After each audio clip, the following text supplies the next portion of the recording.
هسې ګوښه یم د حالاتو نه خفه نه یم خو باور وکړئ په حالاتو هم ډاډه نه یم چوپتیا خورا سپوږمۍ روانه له منزله اوړي که داسې پاتې شي حالات خپله په بلا وړي خو ولس په خوله کوي ګورئ داسې حکومت نه جوړېږي دا بنیاد کوږ دی او په دې عمارت نه جوړېږي زه بې باوره شوم که تاسې د مرچلې خلکو پادري صاحب زه بې باوره شوم که تاسې د مرچلې خلکو چغې وهم نارې مې نه اورئ دا ولې خلکو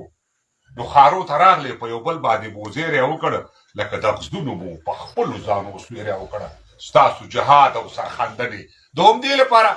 ستاسو شعار او ګوت څنډنې د همدې لپاره ستاسو ارمان وزارتونه او ریاستونه او بس ایلکس موټر د کابل جان پاخه کورونه او بس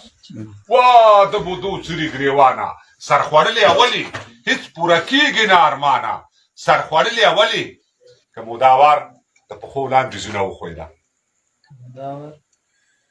که موداوار د پښو لاندې زینه وښویده که مو د مخه د ښکلا عینه وښویده ږیره پټکۍ او عسکر څادر به بیا پتلون واخلي نه به څوک نوم د مسلمان نه د پښتون واخلي که موداوار د پښو لاندې زینه وښویده که مو د مخه د ښکلا عینه وښویده ږیره پټکۍ او عسکر څادر به بیا پتلون واخلي نه به څوک نوم د مسلمان نه د پښتون واخلي نو د خپل ولس په 10 روپیو پالل شوی زویه د خپل ولس په 10 روپیو پالل شوی زویه د کونډې مور په دعاګانو راروي شوی زویه اوس د حالاتو ترینګلتیا نه ځان په څه وباسئ ما درته ویل چې د تاریخ څخه ځان مو وباسئ